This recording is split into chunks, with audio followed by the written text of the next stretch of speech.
Hello, everyone. Welcome to episode 19 of Conscious Caregiver Conversations. I am hoping that Sam will be able to join us, but I just reached out to her and haven't heard back just yet. And, life can be crazy. We're on opposite sides of the world, as we've said before. So, there she is. Yay, she made it. Okay. I was not sure.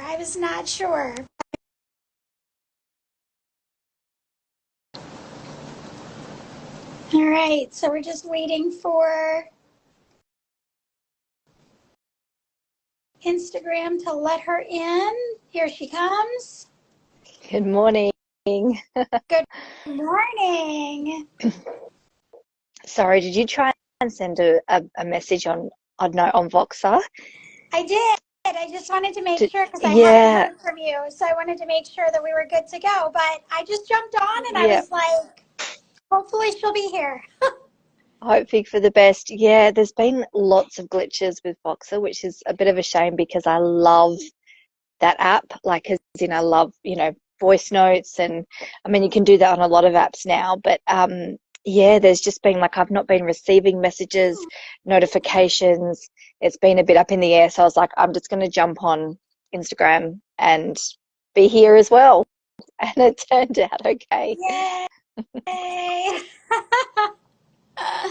Well, it's good to see you. I'm glad you made it. I really honestly didn't know what I was going to riff on. I was just hoping that the information would come in if you didn't show up. So, yeah, we were just going to see where it went. It's interesting. So, I will just share a little bit and I'll be sharing more and more in the weeks to come. But I feel comfortable at this juncture to let everybody know that I have decided to take a step back from leadership and return to the bedside. And, those of you who come on live or hear this on the replay, I think I've been fairly transparent about the fact that leadership is challenging. It is not challenging in the same way as it is at the bedside, but it definitely has different challenges and can still be very stressful and very draining. But one of the things that I really want to emphasize as I share a little bit about this decision is that it the job has served a purpose in more ways than just putting food on the table for my family. So, of course, when we think about careers and we think about jobs and income and, we as a society place a lot of emphasis on, the ability to be able to provide for our families, put a roof over our heads, put food on the table, yada, yada, yada. But every experience serves a purpose, even if that experience is challenging. And for me, over the last year or so, what I have been moving through with regard to my career has challenged me in ways that have facilitated healing. So, there have been a lot of times throughout this past year where I've been super triggered about one thing or another. And, I know Sam and I emphasize a lot the importance of a mentor, and we really can't say that enough because they help us to see our blind spots. And so, when you're moving through this energy of frustration and unworthiness and anger and, all the things, when you have the opportunity to be able to describe or explain what happened in your day that caused this trigger to be, or this signal, as Sam had called it in our last video, to be brought to the surface, it truly is pointing to more healing work that needs to be done. So, we talked about this quite a bit last week, but everything that happens to us, the circumstances that surround us, the people that are in our lives, the things that are brought to our attention that are very triggering and don't feel good, it's all there for a purpose. And so for so much of last year, I persevered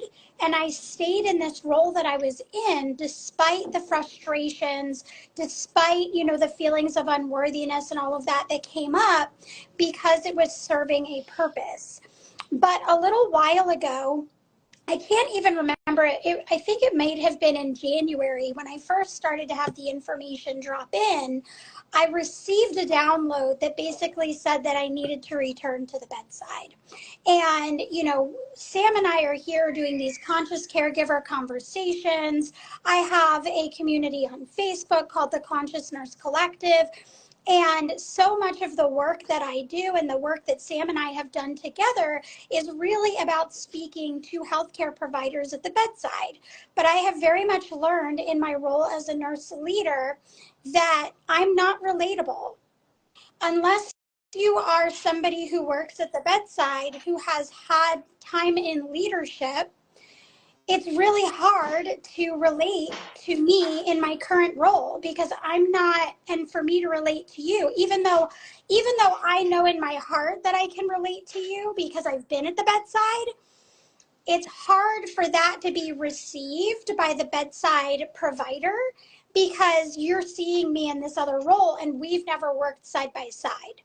And certainly for the majority of you here on social media, we're never going to actually work side by side.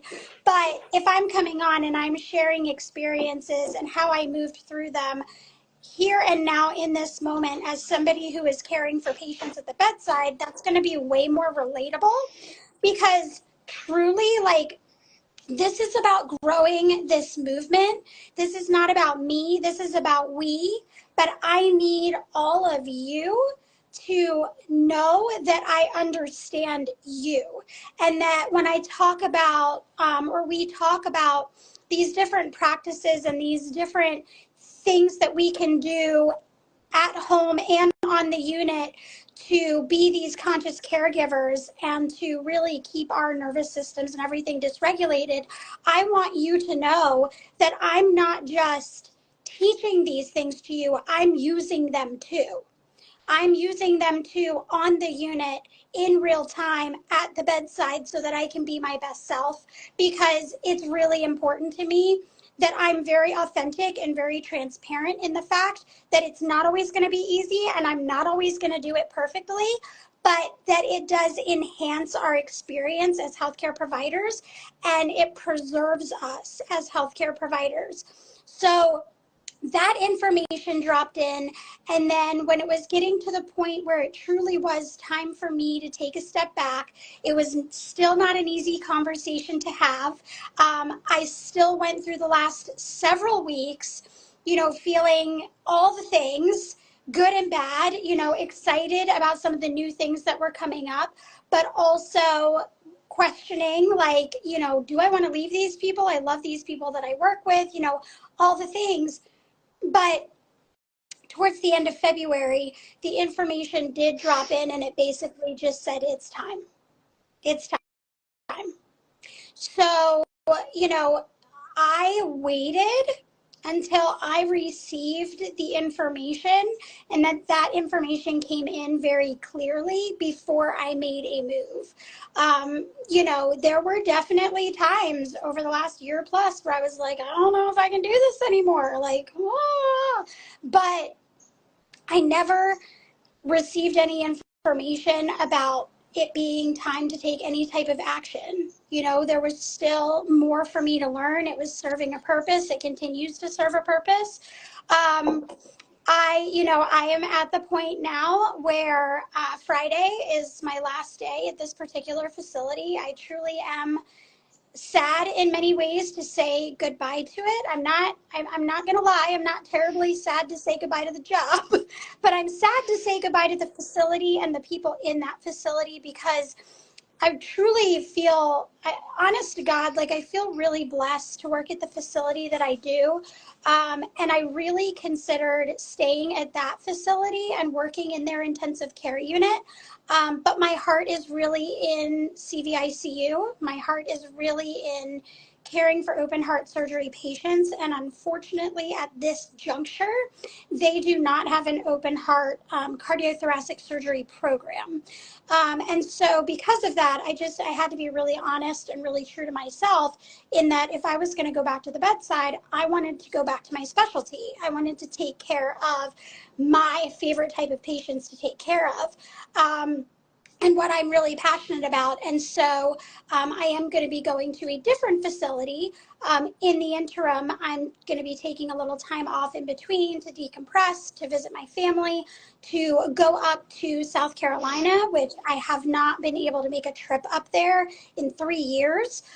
So I'm really excited to go up there and see, old friends that I used to work with and hang with when we lived there. And my mom, of course, cannot wait to see my mom. My dad is actually going to be in town visiting my mom as well. So it's going to be a whole Kuzma family reunion. That is my maiden name, Kuzma. So yeah, but with all of that being said, being the director of education for a hospital is a very big job. And so needless to say, it's been very busy. I mean, there's just been lots of conversations and things that have come up with myself and some of the other leadership and my boss of things that I'm trying to get done and sew up and tie up the loose ends before I leave. So needless to say, I'm exhausted. I'm exhausted because things keep like popping up that need to be accomplished. And, I mean, on one hand, it would be very easy to be like, well, I'm leaving, so figure it out. But I'm just not that type of person. I'm just not. I'm not that type of person. And, I had something new come on my plate today from corporate that I'm going to have to take care of tomorrow.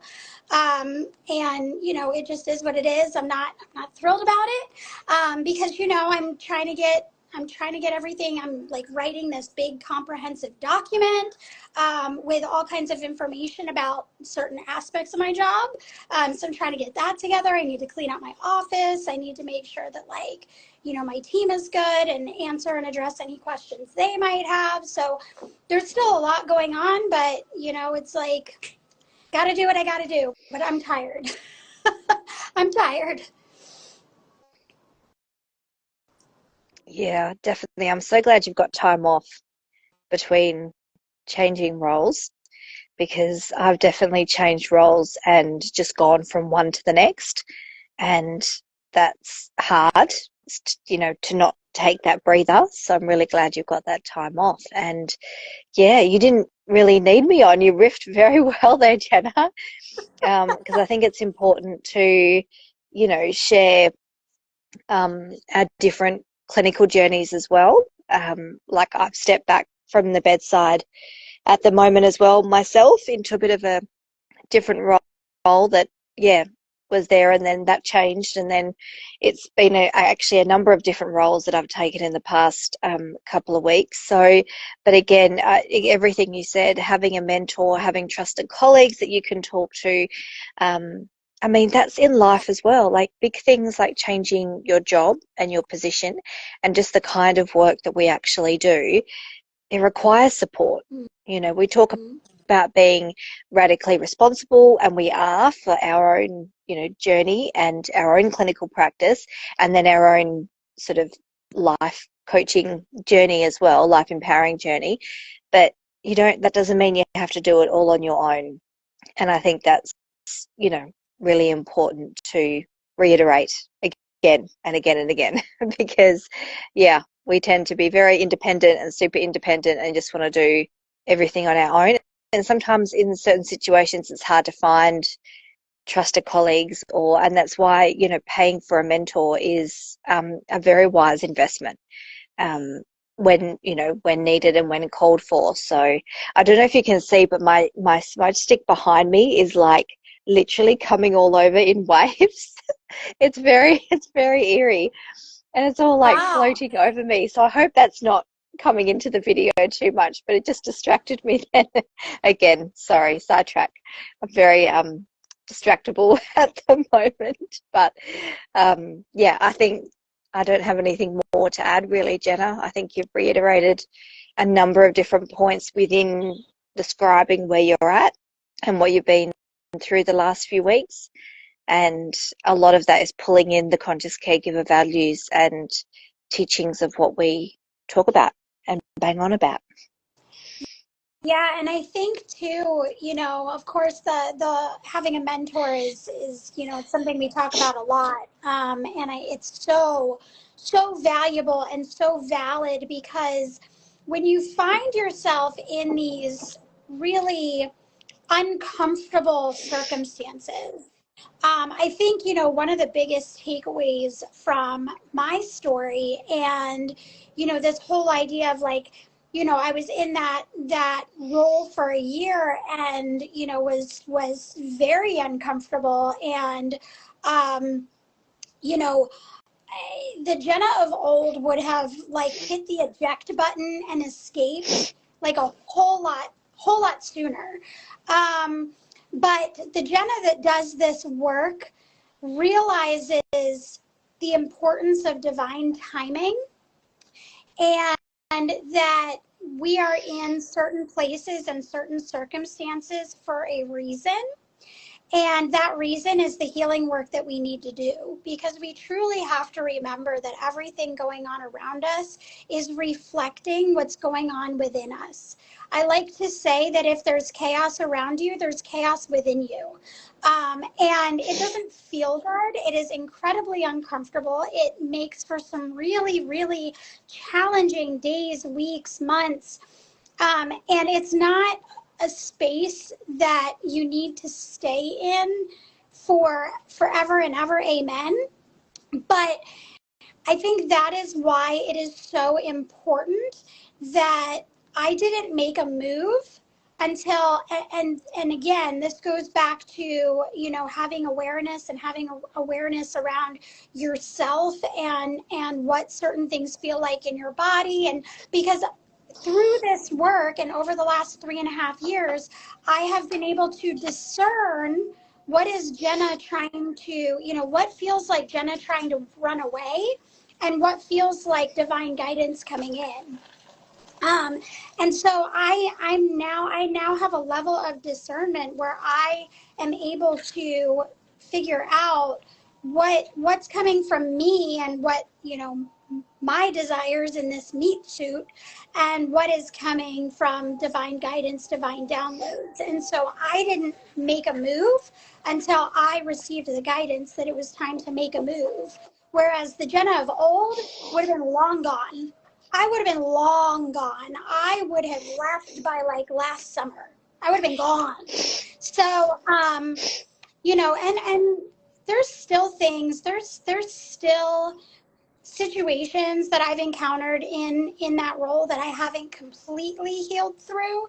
But I've come a long way. I mean, the Jenna that wanted to run before, it was more based in my own unworthiness and feelings of not being good enough that I needed to heal through. And there's definitely still some of that. But the Jenna that's leaving now is the Jenna that just realized that I'm not feeling inspired anymore. I'm not feeling, it's just that the work of the job is not fulfilling me. I have, family and, well, primarily family, but also friends that I just don't get to see as much anymore. And that is really, that's really been bringing me down lately. My parents are aging. My in-laws are aging. We have a 2-year-old niece and we have a nephew on the way. Like there's just there's been this emphasis over the last year of really needing to be around family and enjoying the time that we have. And Anthony and I don't have any family here in South Florida. Our closest family, our closest relatives are in Myrtle Beach and Charlotte, North Carolina. So, being able to create that space in my schedule and then also having more time and energy to pour into this work because this work lights my soul on fire. This work, is why I do what I do. It's why after a long freaking day, when I just want to lay on the couch under my blanket, I jump on here and hang out with Sam and the rest of you all for about 30 minutes or so, because this is what it's all about to me. I've been through that burnout experience. I started to kind of notice it a little bit again in this particular role. And, there's so much that needs to be brought to light, so much that needs to be emphasized. And we really need to understand that as healthcare providers, we wield so much power to be able to transform our situations. We really, really do. And the thing about it is that, like, I'm not going to change healthcare by myself. Sam's not going to change healthcare by herself. The other nurses out there who are speaking their truth and are doing similar work are not going to change healthcare by ourselves, but together we can transform healthcare. But again, it starts with me.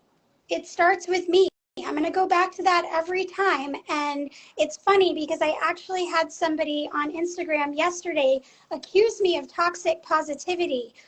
I'm so anti-toxic positivity. You should not be showing up in a workplace and be like, everything's great, when it's not. Like, there are legitimate, concerning issues in healthcare that need our attention. That being said, as within, so without. So it starts with us. It starts with us standing in our power and sovereignty and realizing how powerful we are and how important we are and how necessary we are to make lasting change. And I'm going to tell you, playing the blame game, blaming the system, and whining and complaining is not going to do it. So, I'm just going to put it out there for anybody who watches it. If you're going to sit in victim consciousness, you are not my people. You are not. And that's okay. That's okay. You do you. But if you're going to sit in victim consciousness, you are not my people. And I'm not saying that I don't flirt with victim consciousness. I do. But I'm constantly looking to say, okay, I had my little whiny bitchy moment. Now I'm going to get back in my power. I'm going to reclaim my sovereignty, and I'm going to look at what is this situation trying to teach me.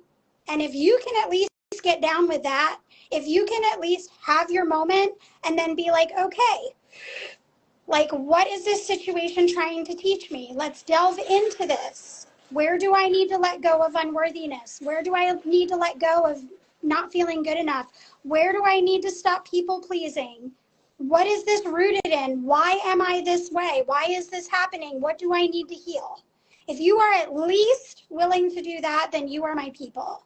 You are my people, and we are going to change ourselves, which is going to change everything else. Yes, basically. Pretty much. I can't add much more to that.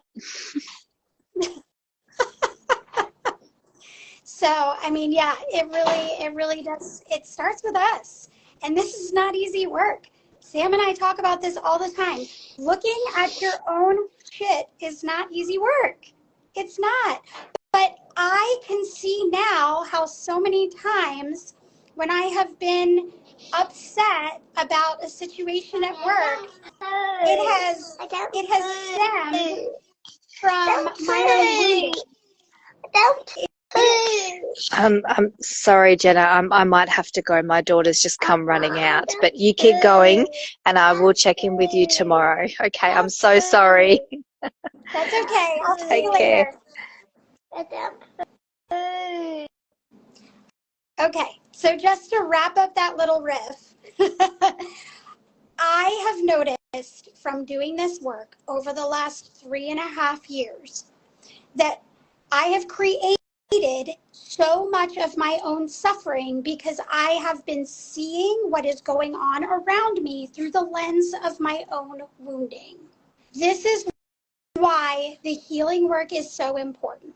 This is why it is so powerful, but it is not easy. It is not easy to look at your own shit and sit with it and allow it to be expressed so that it can be healed and transformed.